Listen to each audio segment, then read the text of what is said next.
My dear friends, welcome to Rajashekhar classes on applied data science with Python.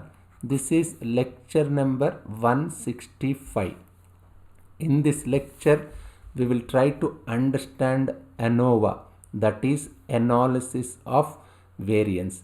ANOVA is a statistical technique that is used to check if the means of two or more groups are significantly different from each other. ANOVA checks the impact of one or more factors that affect given data set by comparing means of different samples. Analysts use the ANOVA test to determine the influence. This point is important, to determine the influence that independent variables have on dependent variables in regression study. This point just I will let me say again, it is useful to determine influence that independent variables have on the dependent variables in regression study.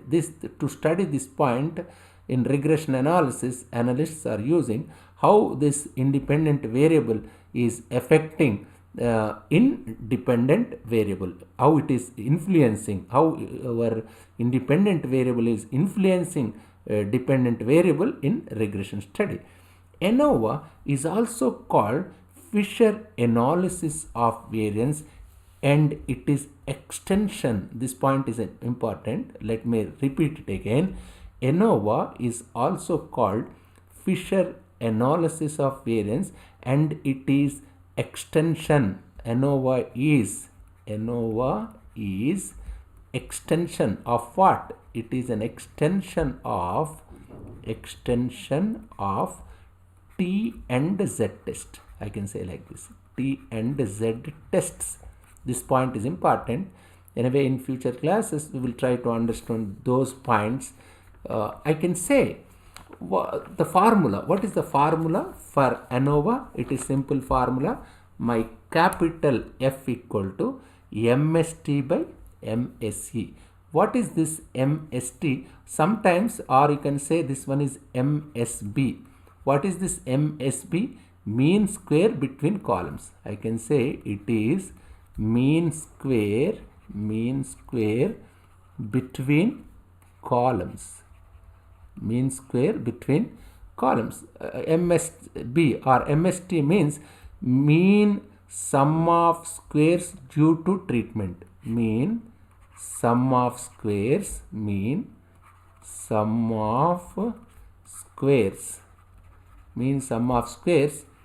due to treatment.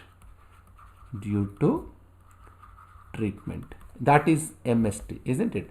What is MSE? My MSE is mean sum of squares due to error. Mean sum of squares due to error. Anyway, I will discuss how one can make use this formula. I can say ANOVA's let me say like this: if no true variance exists between groups, the ANOVA's F ratio should equal close to 1. How it is close to 1? I will discuss in future classes. Timing, just understand that if no true variance exists between the groups, the ANOVA F ratio should equals to close to 1.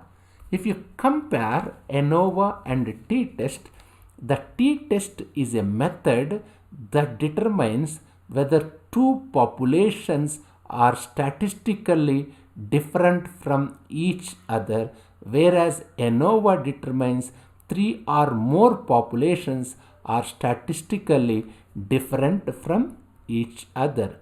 Why ANOVA is required? So far we have seen two sample Z test, two sample t test. I discussed what is two sample Z test, two sample t test in our previous lectures. Even we discussed for one population we discussed how to compare two populations. Just try to recall previous lectures. In previous lectures, I already discussed about one population. I discussed problems on one population. Even we discussed comparison of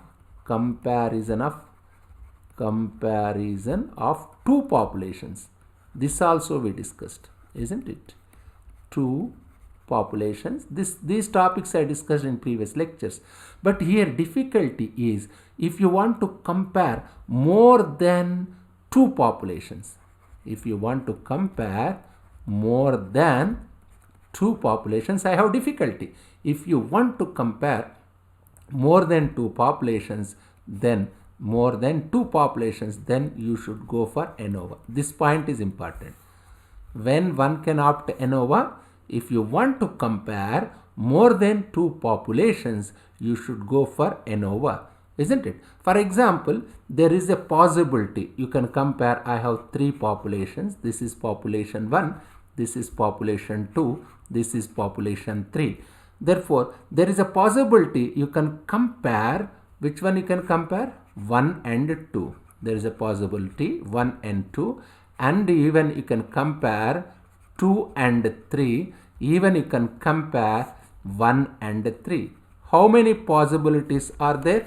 There are 3 comparisons. I need 2 of them I must compare. That is 3C2. NCR means what is your NCR value? NC n minus R. Therefore, 3C2 means 3C 3 minus 2 means 3. 3 comparisons are possible. 3C1 means what? 3 comparisons. That is 1 and 2, 2 and 3. There are 3 comparisons. But we will not go for that one because there is a reason for that. We will discuss that reason. We could compare the means of 1 by 1 using t-test. Just say this one. Let me repeat it. We could compare the means 1 by 1 using t-test of difference of means, because what will happen here? I have a problem. What is problem? Problem is each test contain type 1 error. That is my problem. If I apply this t-test, each t-test can contain this type 1 error. So the total type 1 errors is 1 minus alpha power k, where k is number of means. For example, if there are 5 means, let me say I have 5 means. 1, 2, 3, 5 populations, 3, 4, 5. 5 means. 5 means what? Let me say there are 5 means, and you can use my, let me say alpha equal to 5%. Let me say 0.05 is my alpha, isn't it? How many comparisons are possible? In previous case we discussed 3 means 3C2. 5 means 5C2 comparisons. 5C2 means what? 5 into 4 by 1 into 2. 2 1 ja, 2 2 ja. Therefore, what does it mean? You must make 10 comparisons. You must make 10 comparisons, isn't it? 10 comparisons, because every comparisons your confidence level. What is your alpha? Alpha is 0.05. Therefore, what is my confidence level? Confidence level formula. What is confidence level formula? Confidence level is 1 minus alpha, isn't it? Therefore, 1 minus 0. This alpha is what? What is my alpha? Alpha is 0.05. 1 minus 0.05. That is 0.95, isn't it? If you are making 10 comparisons, the overall confidence level for 10 comparisons, for single comparison 0.95. If you make 10 comparisons, the overall confidence level is 0.95 into 0.95 into 0. How many times? I must multiply 10 times. That is 0.95 whole to the power of 10, isn't it? Therefore, the overall confidence level is 0.95 whole to the power of 10, as there are 10 comparisons. Therefore, 1 minus confidence level is nothing but your error. What is my confidence level? 0.95 whole to the power of 1. 1 minus 0.95 whole to the power of 10. That is 1 minus confidence level is nothing but your error. Therefore, what is my error? Error is 1 minus 0.95 whole to the power of 10. Just if I simplify this value, otherwise let me write overall error. Let me write overall my error is 1 minus 0.95 whole to the power of 10. That's what it says, alpha equal to 0.05. That's our assumption. K equal to 10. Just substitute, you will get this one. Therefore, if you simplify it, you will get 0.4012. This is the value. That is 40. 0.4012 means 40%. Yes, 40. That is 40% of the time you reject. 40% of the time, what happens? 40% of the time reject H0. Reject H0. Reject null hypothesis.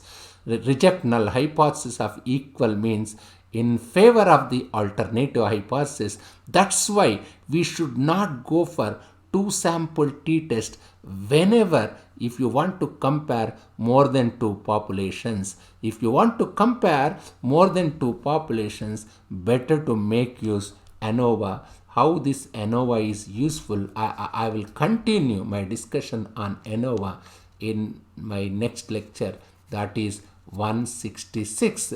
In that lecture, I will discuss about hypothesis testing with categorical data. Thank you very much.